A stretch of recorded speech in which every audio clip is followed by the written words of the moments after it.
This conference will now be recorded.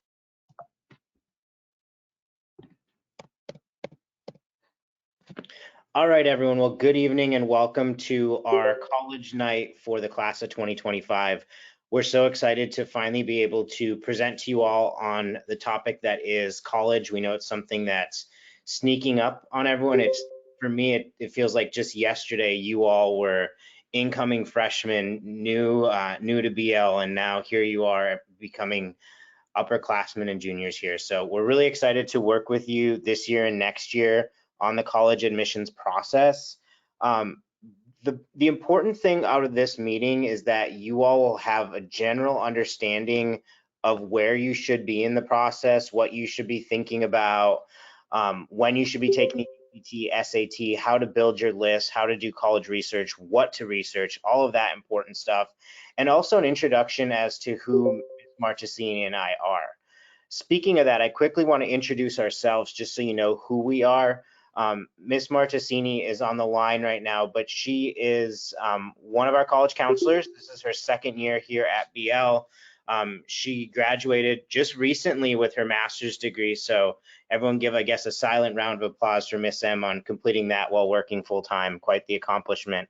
But she will work with students with the last names A through MA. Previous to this, she did work in admissions at Kansas State, her alma mater. And then my name is Mr. Ringette. I am entering my fourth year here at BL. Previous to this, I worked in college admissions at the University of Louisville, the University of Wisconsin, and SMU, and I graduated with both my bachelor's and master's degrees from Western Michigan University. I'll work with I like to call it the McDonald's part of the alphabet, the MC through Z, the McZ. Now, just because your name is in one of our alphabets doesn't mean you can't come into the college corner and ask either of us questions. If I'm not there and your last name falls at the back of the alphabet, you're more than welcome to chat with Miss M about it and vice versa. So we're excited to work with you. Now, really what we do in this process, we are here to help you with your essays. We are here to help you with your resumes, to brainstorm who to ask for your letters of recommendation, any general college questions. Please know we do have a big caseload. Each of us have about 125 seniors, 125 juniors. So it is a lot of students, but as long as you're making the effort to come see us, we are, and even if you're not, we will be there for you to help you in the process. But we do want you to take charge of your own college search, because this, at the end of the day, this is your future, but we are here to support in any way that we can. We also love helping you build your list, and Miss M will talk about that in a little bit. All right, so what should you be doing right now? A few of the things we're going to cover, we're going to be talking about your academics, we're going to be talking about your college search, majors, careers. We're going to be talking about really what you should be doing junior year to be as productive as you can to make your senior year as enjoyable as possible. The biggest thing I would say is focusing on your academics, your grades, your rigor. All of this are so important. It doesn't matter how great you are outside of the classroom. You need this academic component really to be competitive in the world of college admissions. So there's two different types of admissions, and I'm gonna touch on this later in the presentation, but there's holistic and then there's qualified admissions. Holistic admissions is kind of going to take a look at the entire application, but they're going to do a deeper comb through your transcript. So they're going to look at your grades, but they're also going to look at the classes you're taking. They're going to look at your trend of grades. They're going to look at the classes you've taken in relation to your major. So if you want to major in, say, engineering, they really want to see that you're doing a lot of math and science. Or maybe if you're looking at something in the humanities, you have a little bit more of a focus in English and social studies and foreign language. They want to see that you are prepared for their college. Whereas schools that have qualified admissions oftentimes are just looking for that specific GPA and test score. So it does honestly vary from school to school. Now, the thing about junior year is oftentimes it is the last set of grades that a college will see once you're applying. Now, we do want you to do well senior year because a good senior year can still really help you and really propel you. There's some schools that might say, you know, this junior year was the first year they really took any rigor, or senior year is the first year they took any rigor. We want to see how they do. So junior year can be huge. Junior year is also the last year that's used for rank when it comes to UT and Texas A&M purposes. So wherever you're ranked at the end of your junior year is what UT and A&M will use for that automatic admission. That being said, we are a non-ranking school. However, for purpose of top 6 and top 10% for UT and A&M, we will give that information to those schools so you can get that automatic admission. The only way you'll ever know what your rank is if you are the valedictorian or the salutatorian. So that's really the only way you'll know. However, we will let you know if you are top 6, top 10%, just so you can kind of prepare your application the best possible way for UT or A&M. Another thing, AP classes, honors classes, dual credit classes do give you a little bit of bump for your weighted GPA. Additionally, a lot of students will use their junior year teachers as their letters of recommendation. If you work hard in the classroom, you make an effort, you're not fooling around the entire time, you're going in for help when you need it, this can be really beneficial when you're asking those teachers for letters of recommendation, and it can allow them to write a really strong letter for you when you are applying to college. I do quickly want to talk about our GPA. We work on a 100-point scale. So you might hear students say, I have a 4.0. We do have a 4.0 GPA listed on our transcript. However, it is a little bit different. If anyone who has a 90 or above will have a 4.0. Anybody with a grade in the 80s will have a 3 point something. Anyone with a grade in the 70s will have a 2 point something. So say you have an 85, it'll be a 3.5. An 87 will be a 3.7. Now, while that number will be listed on your transcript, many schools will recalculate that GPA into their own scale because so many schools have different GPAs. We have a 100-point scale. Some schools have a 6-point scale. Some have a 4-point scale. So they oftentimes will calculate it into their own scale. So know that if you have an 85, it might say a 3.5 on our transcript. However, it's not going to show up. It's not going to be recalculated as 3.5 by that school. One of the biggest culprits of this, I would say, is the University of Oklahoma. We'll see students with those 85s think they're going to get a certain scholarship, and in reality gets recalculated to a lower GPA. So if you have questions about that, definitely let us know. We can certainly help you with that. Now, moving on to testing. So when should you take the ACT or SAT? We typically recommend in late fall or into the spring of your junior year. You can definitely take it earlier. You can wait until late spring if you want. It is ideal though that you've taken at least one semester of Algebra 2.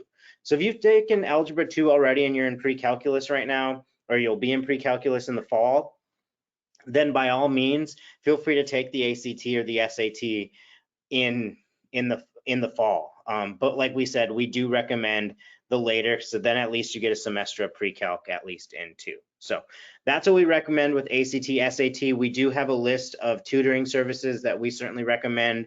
Helen Witt has been a great resource for our students over the years. Revolution Prep is another one, and there's a ton of other ones. I know some of our students use Huntington Prep.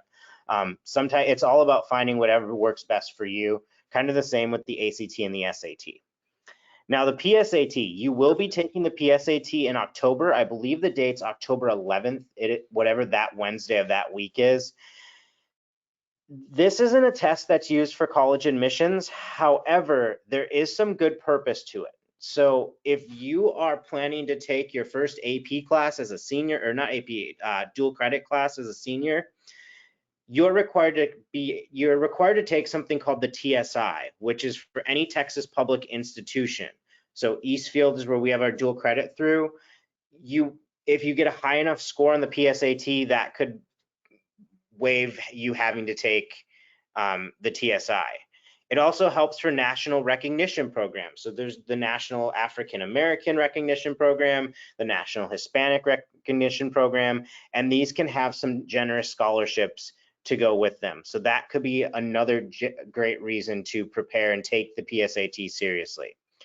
Additionally, it's great practice for the SAT. You're not having to pay for the PSAT, so this could give you really good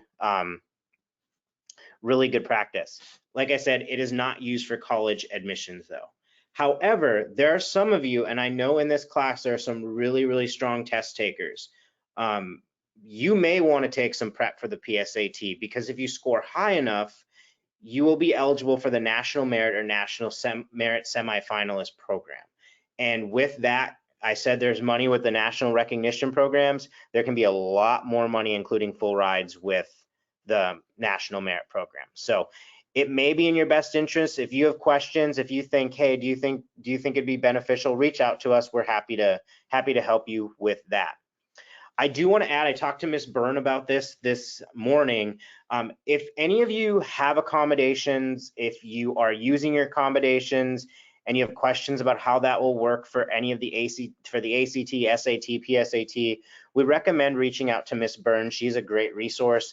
One of the biggest things she says is if you're not using your resources, you may not get approved by ACT or College Board. So that's not an us policy. That is simply a College Board ACT policy. So make sure if you're eligible for extended time, make sure you're using it on normal tests and everything, even if you don't think you need it, if you want to use it for the ACT or SAT. And now I'll turn over to Miss M for the fun stuff. Okay, awesome. So let's talk about getting our college search started and just kind of opening the door to that.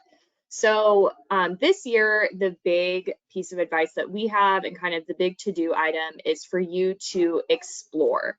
We really want, I'm thinking about like open your head and have all of the information come into it. We can sort through all of the searching that you've done. We can sort through that in the late fall into the spring when we hold our individual meetings with you guys. But we really want you to explore and start to build a list of preferences. And so this is a time I always say, like, don't be afraid to not like things. Figure out what you like and what you don't like about colleges, just in general. You don't have to go at it from the names of schools. If you're thinking about, well, I need to go to a school that's, you know, this school or that school, and it's these names that you've thought about, think about why you like that school. Is it the size? Is it the, you know, do you love football and it's the football program? Do they have an amazing arts program? Kind of pick apart what you like about these schools, because you might see that maybe some of the schools you only like it just because of the name. We really encourage you to keep an open mind. And I always, whenever I'm talking with students that are starting their college search, I say rankings are not something to be worrying about because colleges can buy their rankings. So instead of thinking what's a good school and going based on the rankings, think about what's going to be a good school for me. What's a good engineering program for me going to look like? Is it certain class sizes? Am I a really hands-on learner? Kind of think about it from that standpoint, because where you're going to be successful is where you feel like you really fit and like you're academically going to just be able to thrive. But keep an open mind and talk to the reps that come visit BL. This is like the lowest lift possible, no effort on your end. The reps are coming to visit us. And we have representatives, I forget the number that we had. We definitely had like over 100 reps come and visit us this year from all over the country. It's not just Texas schools. It's not just schools in this region. We have schools, smaller private schools from the East Coast. We have private schools on the West Coast, public schools on all, basically almost all 50 states. We even had Hawaii Pacific come. Like, we literally have people from all over the place that will come and visit. And so go talk to the schools when they're coming to visit us in the morning and during lunchtime.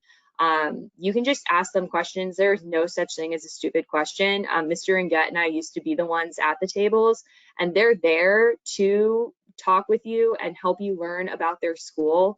And so you can say, I don't really know very much about your school. Can you tell me a little bit? And they will be able to tell you. Attend college events when we have them. We're going to actually have one coming up toward the end of the month. So you can visit or attend that. where it will be on the BL campus. It's hosted by the Dallas Area Regional Network of Admissions Representatives, so that'll be really cool. But also we encourage you to start visiting college campuses if you're going to visit older siblings or family. If you're driving through somewhere to visit, you know, either for family things or just to go on a fun trip somewhere and there's a college in town, like maybe think about going to visit it, and just, you can even walk through the campus and see what you think. But just go and visit a lot of different schools, because that's how you really will be able to build a preference list that you feel confident about.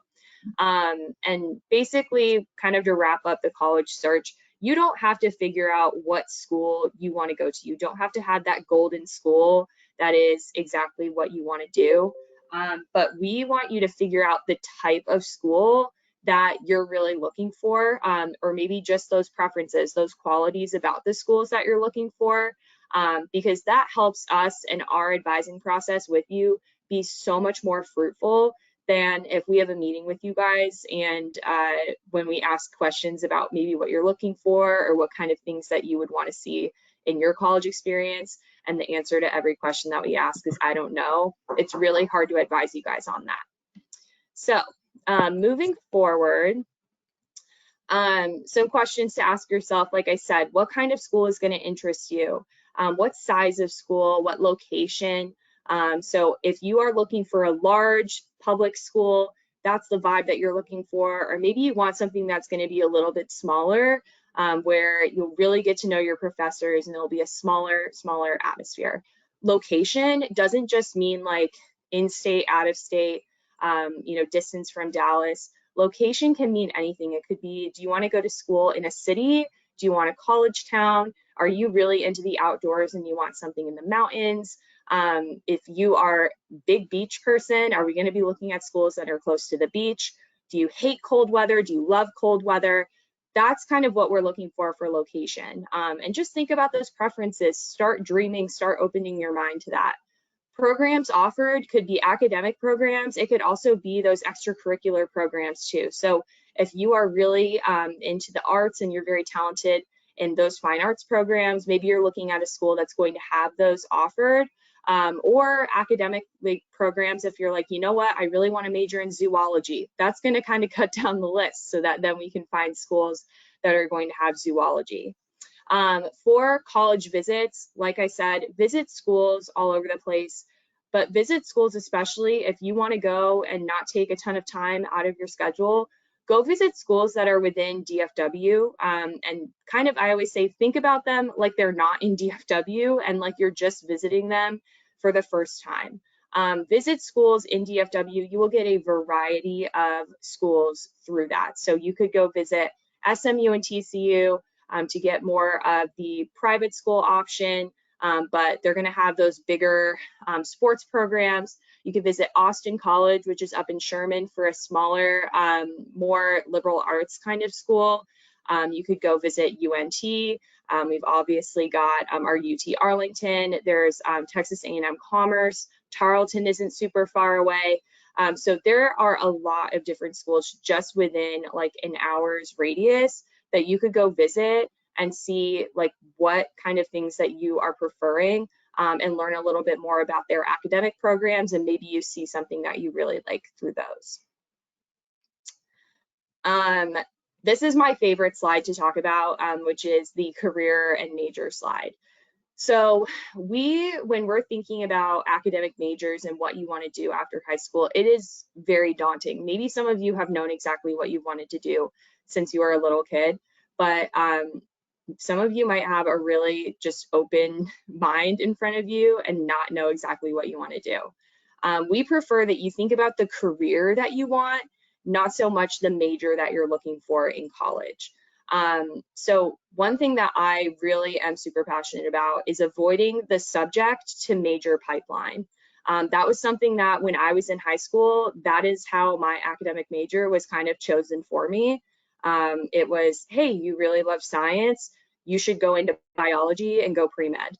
I was not at all a student that should have done that, but that was kind of what the advising process looked like from my high school. So I'm very passionate about not having that kind of pipeline for all of you.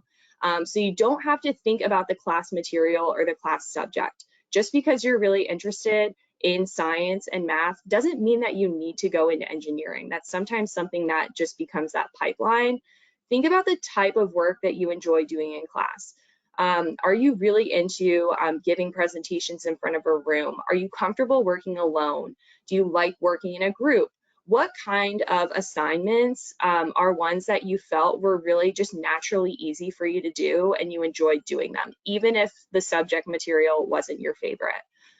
So if you can think back on some projects or assignments that you've had throughout the last 2 years that you just felt like you were naturally really thriving in, even if it's a class that you didn't love, but thinking about what kind of projects were like really, they just come easy to you and you're able to get really just like into it.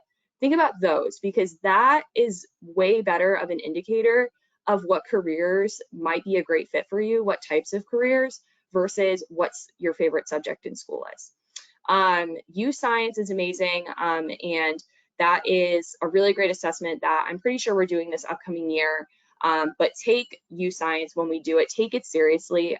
It is an incredible assessment that not just takes your interest areas into account, like what things you're interested in, it also takes into account kind of like how your brain works and the way like your work style. So I love the U Science assessment, and I think it's just really awesome.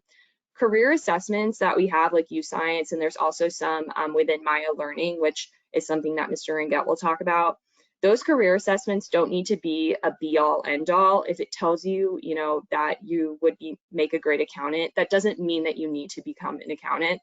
But it's a good kind of like, I think of it kind of like a compass, just to point us in a direction of something that you may be interested in. It's not a be-all, end-all. Just because you get, you know, a certain result doesn't mean that those kind of careers need to be what you do.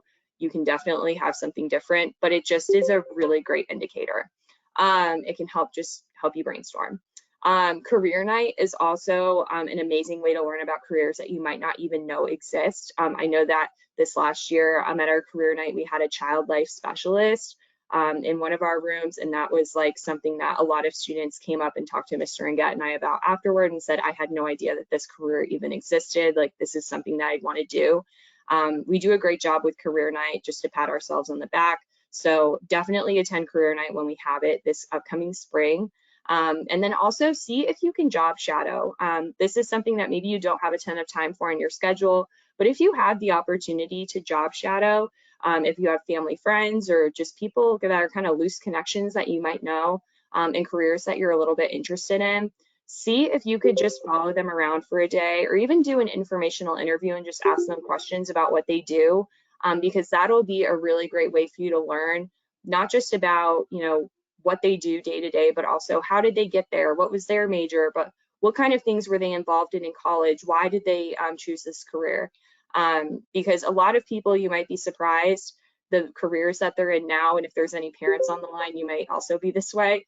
The careers that they have now, their major is totally unrelated to it, but it still makes sense in, you know, what they're interested in and what their talents are. So that is my TED Talk on careers and majors.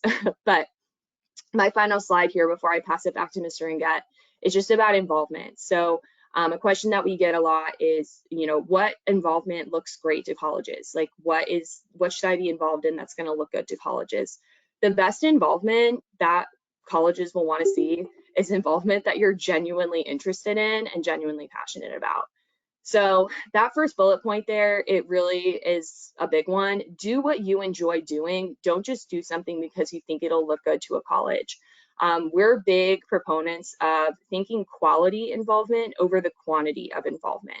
So that means, you know, the quality of your time with that organization. You don't need to do, you know, just a little bit with 100 different organizations. Having like 2, 3, 4 really consistent, you know, organizations that maybe you've worked with, even if it's just 1, 2, something that you've really been a part of. They're looking for genuine involvement, and they can tell when students are just doing things to put it on the resume for college.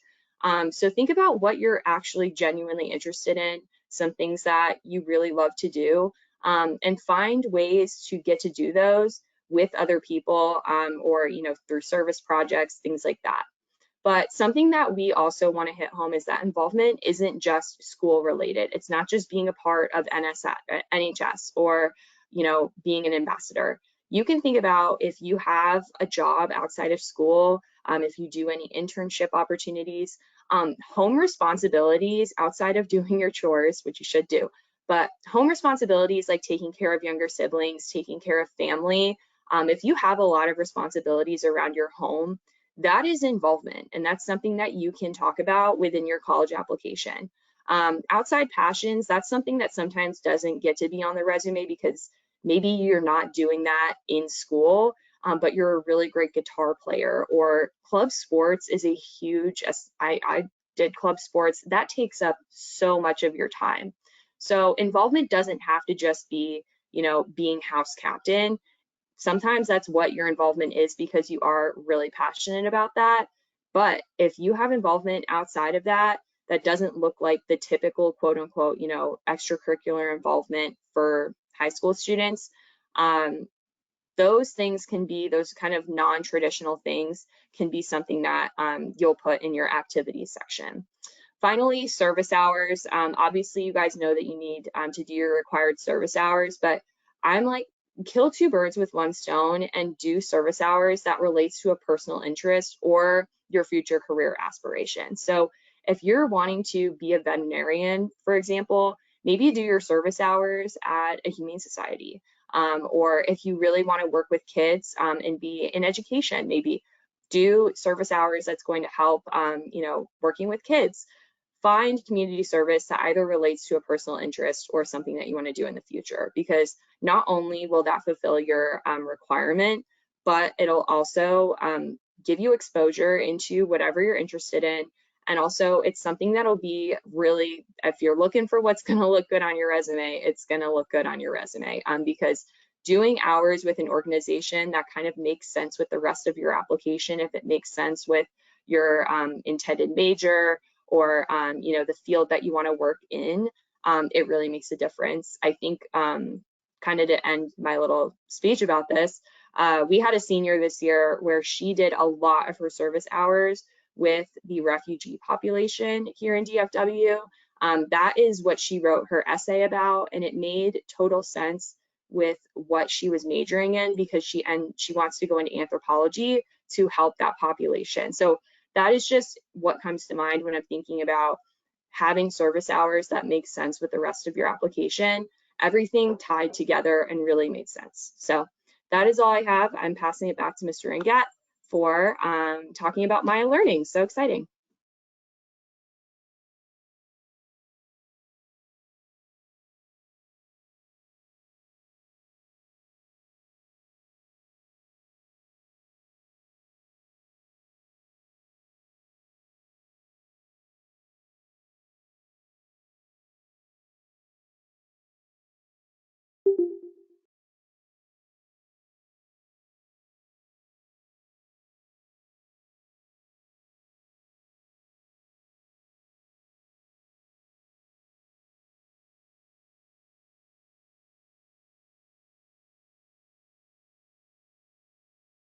All right, sorry guys, I was having some errors with my cursor and with GoToMeetings. So Maya Learning, we are really, really excited about. So Miss M and I just actually got trained on it today. So we've been going through the process of pulling all of our data from Naviance and moving it over to Maya Learning. So we're super excited. Now it has some similar features to Naviance. It still allows us to send your documents through it. You can still research colleges through it. You can still do a lot of that stuff. However, it is a lot more user-friendly. You can actually use it on your phone, which is great. We are so thankful for that. But it just gives you a lot more things to do. We can message you individually through Navi or through Maya Learning. It's really a one-stop shop for everything. So you can do your college research on there. It makes it really easy to move it from colleges you're considering, which is where you'll be playing around in this year, to moving it over to the colleges you're applying to once you get to be a senior. It allows you to see who's coming to visit really easily. So which reps will be here during the morning, during lunch, anything like that.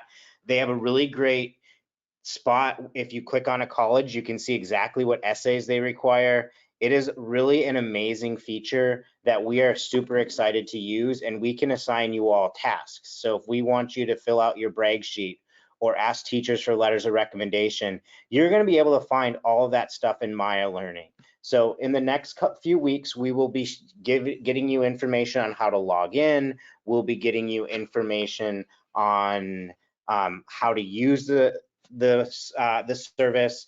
We'll have video tutorials that we'll share with you. You all are more than welcome to come in and we'll show it to you. We'll have some virtual presentations as well. So we are really excited.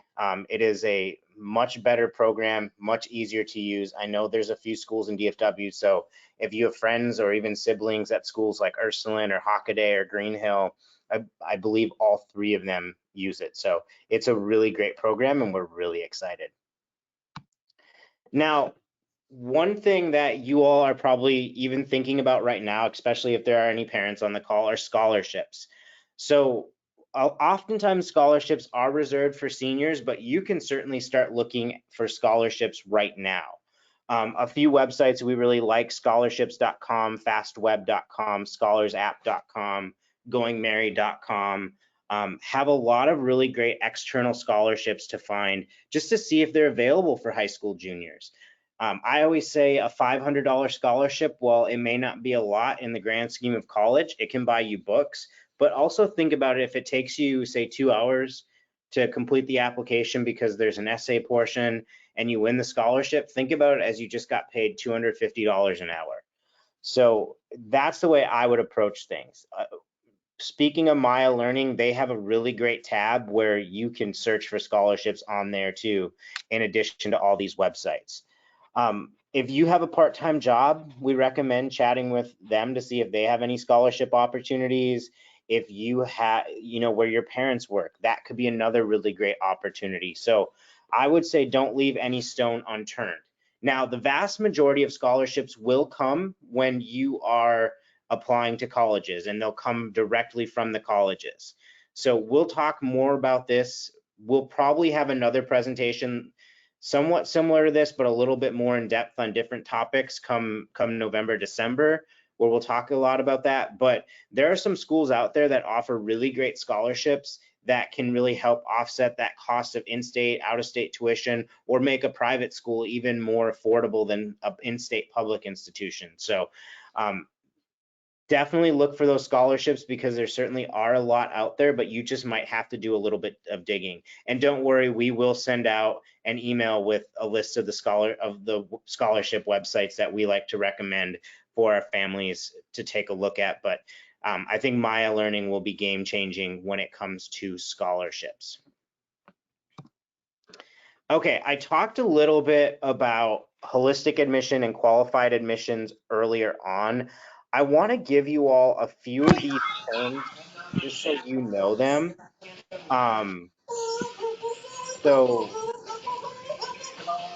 one of them is early action. Can anyone please mute if you're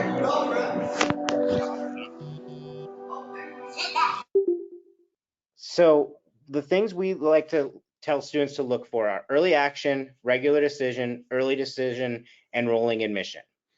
So early action and regular decision are both non-binding admissions decisions, so meaning you can apply to as many schools as you want with early action and regular decision.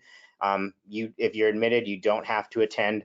The difference between the two: early action typically has around a November 1 deadline, and you'll receive your decision a little bit earlier, usually around Christmas time or so. And then regular decision, usually around a January 1 deadline. So most of our students will apply early action. They'll get everything in. The decisions that can come out of early action are admit, deny, and defer, where regular decision doesn't have defer, they have wait lists. So there will be some instances where regular decision we'll tell students to look at, but usually it'll be early action. Early decision, however, is binding. Now, early decision is something that at some of the more selective, especially private universities, this might be a safer way for you to get admission into that university. So for instance, if your dream has been to attend, let's say Rice, maybe early decision is the way you want to go. Now, the downfall about early decision is it is binding. You might get less scholarship money, and you sign that agreement with your parents and us and the school that if you're admitted, you will be enrolling. So there is some risk to it financially, but from an admission standpoint, it definitely enhances your chances. And then rolling admission is simply as applications come in, they'll start getting decisions out pretty quickly in a rolling basis. So if you apply earlier, you'll probably get a decision earlier. If you apply later, you'll probably get a decision later. So those are some of the terms. So you'll hear those thrown around, especially from the seniors this year. I talked about holistic admission. I talked about qualified admission. Qualified admission typically is going to have rolling admission with it. And they'll usually have an internal, I guess, grid where if you have this GPA, this test score, you'll be automatically admitted. Holistic admission, however, they're going to look at every piece of your application. They're going to look at the transcript, the letters of recommendation, your essay, your involvement, all of that kind of stuff. So a lot of the more selective schools tend to use holistic admission. Both of them are great, and it's just going to depend where you want to apply. UT A&M, they do have auto admission, as we talked about earlier. UT is top 6%, A&M is the top 10%.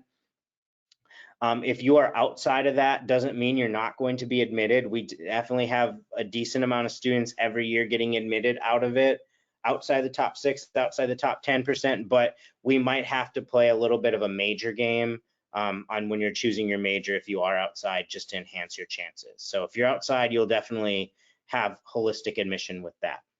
Okay, you're probably thinking, well, can I apply now? The answer is no. You'll have to wait until summer going into senior year. Most schools, it'll be August. Some will have a July deadline, but most will be August. So that's a little bit about the different types of admissions that are out there. This year is going to be really important in setting the stage for your senior year. And I'm going to let Miss M finish this off. Yeah, so it may seem far away, but this year is going to fly by faster than you think. But we really encourage you to start thinking about what you want to do for college now. And obviously, with you guys being on this presentation, obviously you're all going to do that.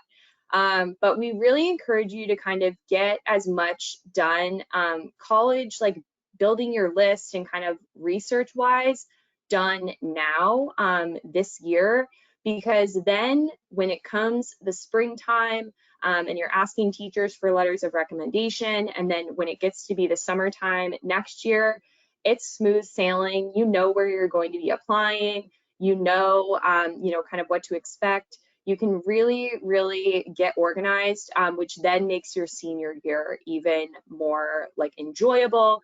If you see seniors that were really stressed this last year, obviously there's a lot of stress that comes with senior year, but college applications is basically like another class.